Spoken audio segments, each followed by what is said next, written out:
How's it going? This is Patrick from LSAT Lab. We're going to look at some reading comp questions that deal with locating details. There's three big skills in reading comp: how well we read the passage and internalize the big picture, how adept we are at reacting to different types of questions, and how good we are at finding the best available answer. We started by looking at how to best read the passage so that we're coming away with the essential big ideas, so we use frameworks to prioritize the 2 or 3 biggest ideas. We worked on big picture questions that test your awareness of the central topic and why the author's writing about it, as well as smaller rhetorical purpose questions like what's the point of this sentence, this word, this paragraph. Today we're going to be looking at questions that are just really testing our ability to find details. So these are kind of the most available points in the section for most of us. Honey, why don't you go for the low-hanging fruit? Because I'm trying to set a heroic example for our son. I'm definitely learning some kind of lesson. So if we are going to hunt down these delicious locate detail questions, we're going to need to know what they look like. Here are a handful of locate detail question stems, so pause the recording and read through them. Alright, what phrasings do we notice? According to the passage is probably the most famous of all. We'll see that a lot. But anytime they're directly saying, what did the author conjecture? What did she mention? What did she offer? What did she state? What did she assert? We want to make sure we hear that as like a lovable, just go find it and report back kind of task. By contrast, there are these other question stems that are more squishy, like what would the author probably agree with? What did the passage suggest? What's most reasonably inferable? They're not quite asking what did we say, but what could we say? Let's try to illustrate the difference, but start by reading this paragraph.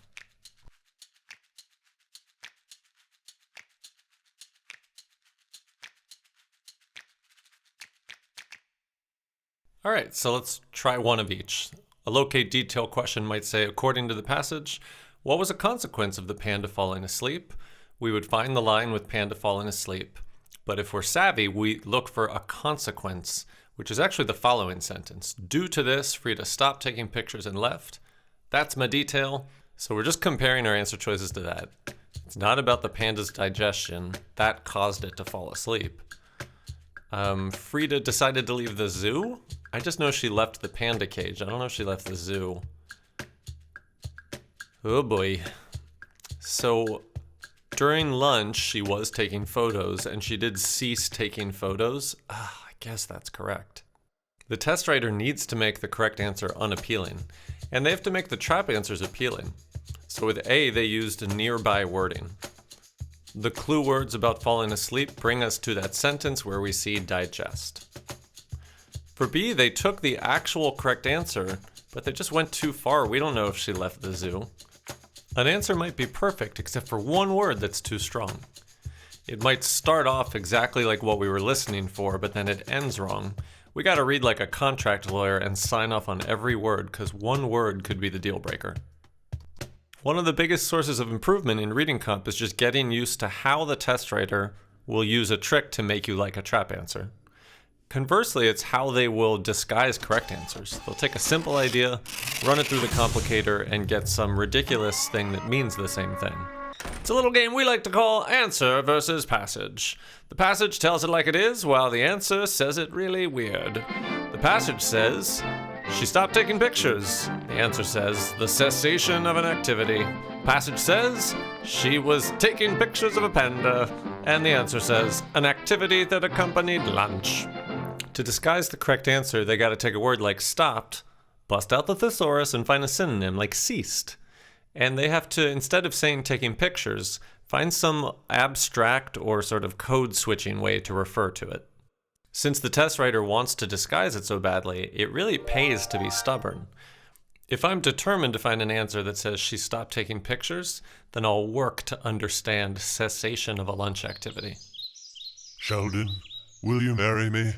Alfonso, for the 20th time, no. You know what? Let's do it. Wow. Pays to be stubborn, Alfonso. Sheldon might not have found what he was looking for, but he found the best available. Let's try a squishier problem where we're asked to derive something from the details. What would the author most likely agree to? Would she agree that Frida was primarily interested in taking pictures of bamboo? I mean, Frida did leave after the bamboo stopped being eaten, but that's kind of crazy. Primarily is just too strong. It goes against common sense that someone's there to take shots of bamboo, and there's nothing in the text allowing us to support that preference. Would our author agree that the nutrients derived from food don't always result in an immediate increase in alertness? Well, after we throw up in our brain and start to compute that, it has a very friendly, soft structure. It's just saying X does not always result in Y. You only need one data point to prove that. You just need one case in which nutrients were derived from food, such as the panda digesting its lunch, but there wasn't an immediate increase in alertness. It fell asleep. So yeah, that's totally derivable. So we could prove B. Would the author agree that, in general, when people are photographing animals, they often prefer active poses to passive ones? That's a little bit more speculative because it's a generalization. We only saw Frida's behavior, but often is a pretty safe claim. This also aligns with common sense, and it seems to go with the causal difference maker here that once the panda fell asleep, Frida peaced out. An answer that loose could actually be the correct answer. It might be best available. On concrete tasks, we shout, hooray! It's fact-finding. It is or isn't there. And on squishy tasks, we go, oh no. And that's because the correct answer doesn't necessarily have to be derivable. It just has to be the best available. It's Indemnity College Week, and here is your host, Topless Larry. Hey, contestants. What's going on, Larry? Now, let's not have any enmity, just friendly indemnity. Basic test knowledge for 5 points. This is what it says in the paragraph before every reading comp section. What is? The only rule in there is to have fun. That is exceptionally incorrect. What is you miss 100% of the shots you don't take? That is also catastrophically wrong. Tell you what, let's just take a look at the answer. We've all skipped this 100 times. It tells us that the questions are supposed to be answered on the basis of what is stated or implied. In other words, the test recognizes a difference between these concrete tasks and these more implicit, squishy ones. What is the questions are to be answered on the basis of what is Correct. stated or implied? 5 points. We'll be back after these messages. In our next lesson, we'll dive into those questions testing what's implied, but for the rest of this lesson, we're focused on what is stated. Pause the video and read this passage.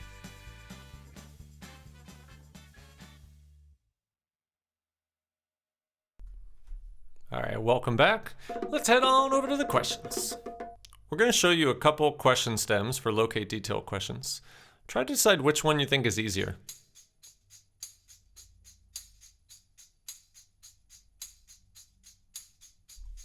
In terms of question type, they're tied because they're both locate detail questions. Love it. But the next thing to consider is how expansive or narrow is the target? Am I looking all over the passage for this detail, or are they funneling me to one specific place? And the more keywords there are, the more defined target there is. The question on the left has motivating factor, Latino autobiographies, and structure. The one on the right just has Latino autobiographies. So clearly, since these questions are tied when it comes to Latino autobiographies, the one on the left has more limiting language. Is that language just a synonym being used in the question stem, or is it an actual term from the passage? Well, that's for search to find out. We can use Control F or Command F if you're on a Mac. Let's search for structure. It shows up a couple times. Are they both talking about what motivated the structure? The first instance is saying that some sort of effort is manifesting itself in the structure, so that does kind of sound like a motivating factor. The second instance is saying that this was a fully intentional, carefully designed structure, so we'd probably hear about what motivated it there too. All right, we got to check both. The first one is saying they wanted to confront traditional linguistic boundaries. They wanted to address the politics of their complex identity. And the second one is saying they wanted to express the complexity inherent in how their identities were formed. Both of those are pretty hard to understand, but we want to stick stubbornly to the idea that those are the available answers. Pause the video and try to find an answer that we can match with one of those. We had 2 possible details, but there is a common denominator. They're both talking about complex multiple identities. So when we head to the answers, go looking for identity. You'll find it in D. And D is our correct answer. To save time, we gotta be scanning the answers, not reading them. Suppose that I was gonna make you find this gingerbread guy, but I'm gonna hide him in a crowd of people. You wouldn't look at one person at a time, all the way from head to toe, to assess, is this a gingerbread man? More efficient would be, maybe let's just look at the beginning of ABC, see if it starts out right, or let's look for something at the end that we expect to find.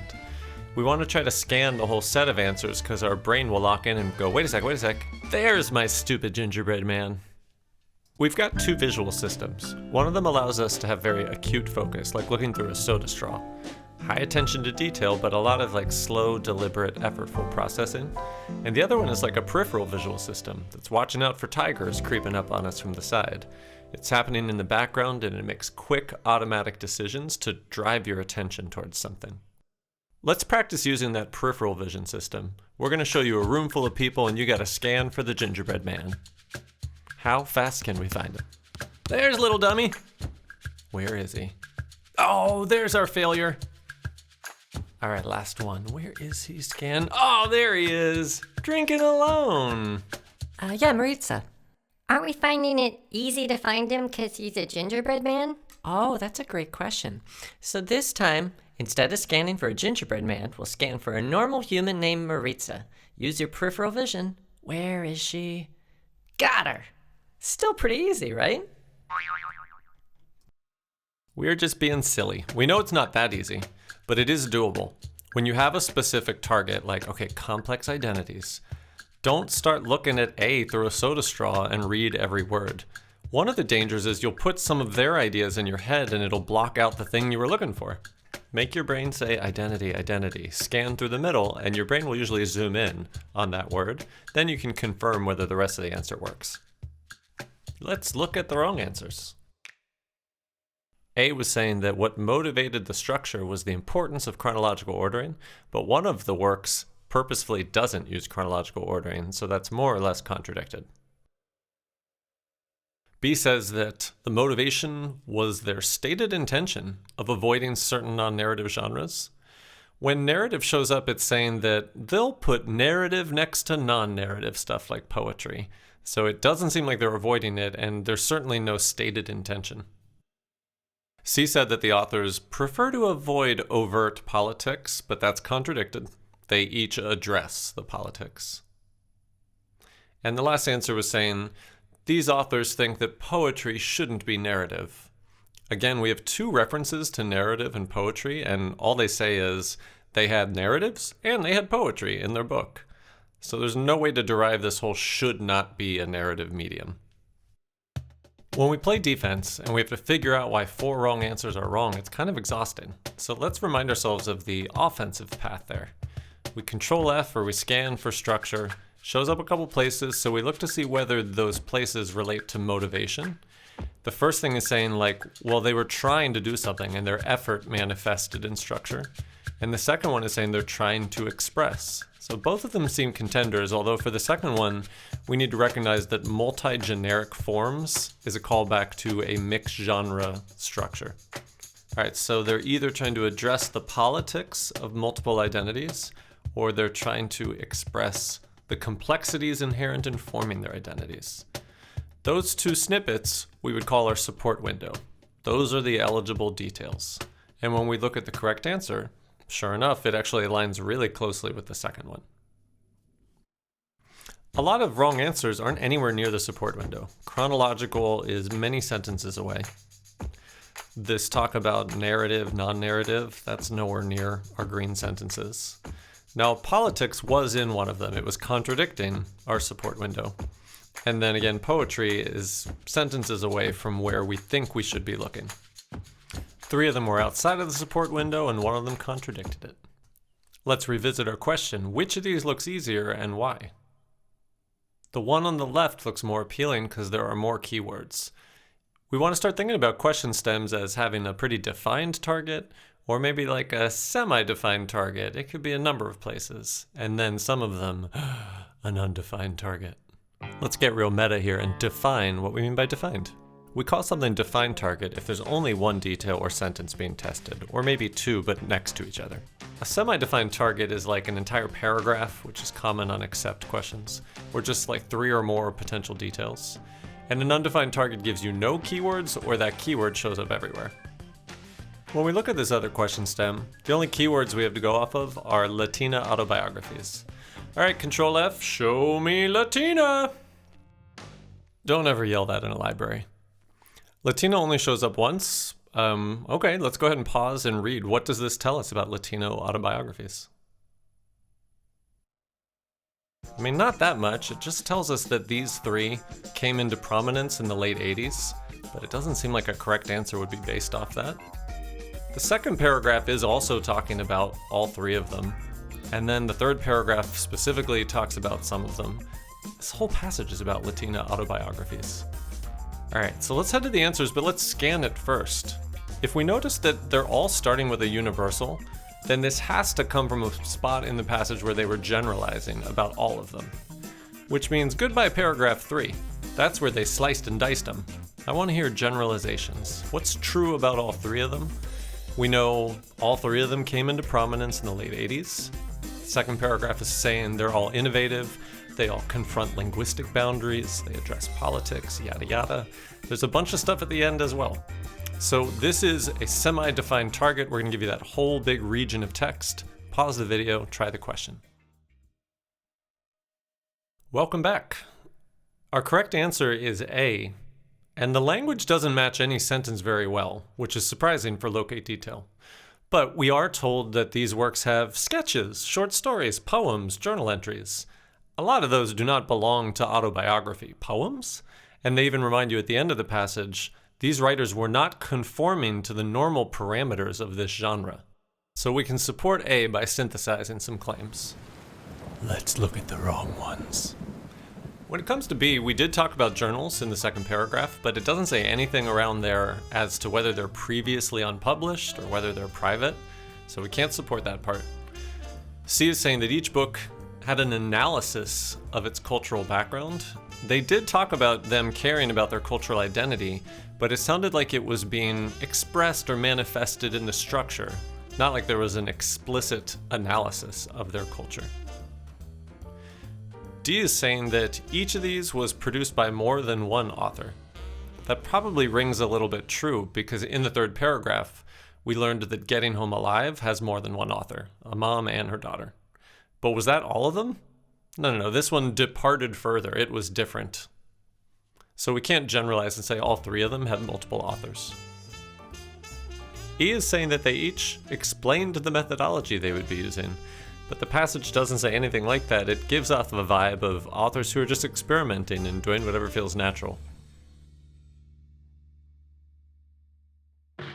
This problem's pretty hard. I mean, the keywords show up in a lot of different places, so we have a very loose target. The correct answer synthesizes some ideas, it wraps in common sense a little bit, and all the wrong answers have very specific words you have to spot that are just out of scope or that are too strong. It's hard to play offense on this problem. We're mostly stuck considering all 5 answers and seeing whether we can support them. And this is why we say 3 cheers for defined target. We love to be limited to only 1 or 2 possible details. When you have to scan around, it's by definition usually going to take a little bit longer. And then undefined target is like going Christmas Eve panic shopping with no agenda. He really knew what he wanted. I know, he was in and out in 1 minute. Hey, sir, can I help you find something? Yeah, I want to get my wife some shoes, or pants, or a shirt, I think. So many stores, so little time. She's going to know you waited until the last minute. I know. Now, some of you may be astutely thinking, you're using Control F a lot, is that even legal? It actually is. LSAC is allowing it on these computer-based tests. But are they trying to make it less useful? Maybe. In the 10 tests before Control F was usable, there were like 4 detail questions per test, and in the 2 since it became usable, there were only 2. Another trend to keep our eye on is there are more instances of 5-question questions. That means that every answer choice is a question. It's always undefined target, it's usually expressed in a must-be-true degree, And Control F is still very useful for these. We're going to try doing one of these questions. You don't need to read this passage, but if you'd like to, pause and read through it. A wanted to know if there's any parchment copies of Homer and Virgil, but parchment and Homer and Virgil never appeared near each other. B wanted to know why is it that acidic paper is more unstable than digital? Those two things are mentioned miles apart with no explanation for why one is more unstable than the other. C was asking us, when was optical storage disk state of the art? When we look up optical, it does say, then the cutting edge of technology. So it sounds like we actually have our answer. Optical storage was state of the art in the 1980s. C is correct. D was asking us, how many clay tablets are there for Mesopotamian? When we look up those words, it doesn't mention any number of how many are still in existence. And the last detail is, what were the original works of Plato recorded on? And when we look up Plato, there's nothing in that sentence about the originally recorded works. Since these 5 answers are designed to send us scurrying all through the passage, Control F can be a quick way to just find the applicable sentence. Who's ready for the lightning round that's really a tornado that's really a sharknado? Okay. If you want to read the passage, pause. Otherwise, let's head right into this question. All right, so we're going to do 2 detail questions. Once again, the one on the left seems to have more keywords, so it probably has a more defined target. The word indicate tells us that it is a locate detail question. Okay, where do we see pollen in the passage? It looks like it's kind of everywhere. So let's try a different keyword. How about some historians? That only shows up in the 4th paragraph, and pollen analysis is in the next sentence. I feel great about this match. This is our support window. Pause the video and try this question. Welcome back. So it says here that prior to pollen, they thought that this plant was being cultivated before the 18th, but then pollen told them, nope. But what is this plant? The previous sentence is telling us the plant is flax. They're cultivating flax. All right, so historians thought flax was being cultivated before the 18th century. I'm going to look through the middle of these answers and scan for sweet lady flax. There she is. And of course, to make it weirder, they said, it may well have occurred. Jeez. This is a little segment I call Shut Up, LSAT. Have you heard about this new pollen analysis? I was just reading that the introduction of flax cultivation into County Down may well have occurred before the 18th century. Oh no! Oh, crap, now we're having chicken for dinner. Given how easily we flaxed our way to the correct answer, you might be surprised that only 47% of our users get this one right. So let's look at the incorrect answers. Remember, our support window is that green stuff at the end of the 4th paragraph. A talks about the 17th century, which only shows up in the 1st paragraph, and flooding is never mentioned. In the 3rd paragraph, they talk about cereal grain in the 7th century, but there's no extreme claim like it wasn't cultivated anywhere in Ireland. The 1st paragraph says that history is not well documented. It's scarce and fragmentary. And the last paragraph talks about matter to say that, hey, the pollen analysis technique isn't as useful with matter. The support window that best matched some historians was 4th paragraph. All these other answers were teasing language from elsewhere, so it pays to be stubborn about your support window. B is very tempting though, because the 3rd paragraph does talk about another historian belief. Apparently they used to think that the clay-rich soil wouldn't be tilled until you got the moldboard plow in the 7th century. Now B is talking about cereal grain, which has nothing to do with whether or not the soil was tilled.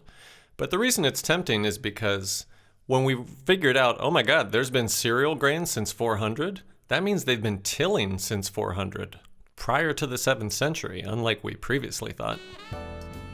We can get lucky or unlucky when it comes to keyword searches. If we had looked up some historians, we would only see the support window we needed, but if we had looked up historians, we would have seen both. We would have tried to then enhance and go, yeah, but which one's about what they believed? They're both about that. But which one's about pollen analysis? They're both about that. Both of these are eligible. They hit all the keywords.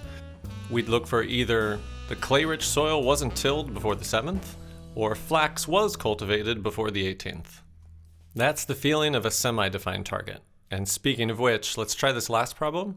Our keyword is analysis. We would normally just type the first 3 or 4 letters of the word, but I don't want to do that. It's a family show. It appears in a bunch of places, so let's see if there's evidence against a view. This is just telling us what the samples can identify, but this is an example of it correcting the record. That's evidence against a view. This is indicating something's not the case, something historians surmised is wrong. The last instance is just saying where you can't really use this technique anymore. So we have 2 support sentences, another semi-defined target. Pause the video and give this a try. Welcome back. The correct answer is B, because historians thought that in the Long Lao part of County Down, they wouldn't be able to do cereal until they got that plow in the 7th century, but Pollen says, nope, they were doing it since 400. The moldboard plow is still accepted as something that was introduced in the 7th century. C is bringing up this concept of continuously cultivated that we just can't speak to. To disagree with C is to say nowhere in Ireland have they continuously cultivated cereal. D seems to be a given fact we still accept, that cereal cultivation requires tilling. And E is an idea that we could support with the first sentence. Here they've given us an opposite answer. It's the opposite of B. We have evidence for E, we have evidence against B. Welcome back. Contestants, are you ready for final indemnity? All right, this is the PIN number to my bank card. What is 4471? What are you talking about? What is 2258? 2258? Thanks. Okay, for realsies now, last question. Stuff we learned today. Today we learned how to make really fluffy omelets.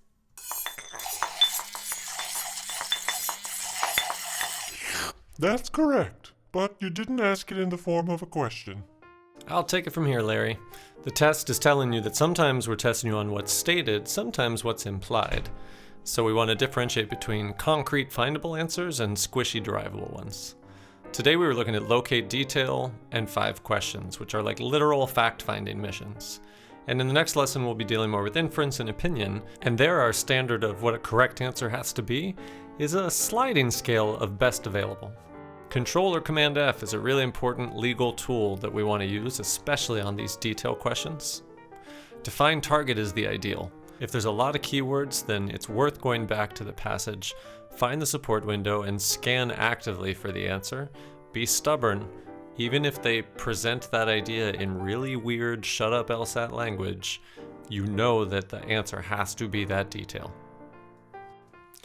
Meanwhile, questions with a semi-defined target or an undefined target tend to be more challenging because there's a lot more places to look. Glancing at the answers will sometimes give us a clue. We might even have to look in multiple places to find our support, but always avoid the extreme sounding ones on your first pass. That'll do it for this lesson. As you start to practice locate detail, focus on getting better at finding the right support window based on the keywords, and stubbornly but quickly scanning for your answer. See you next time.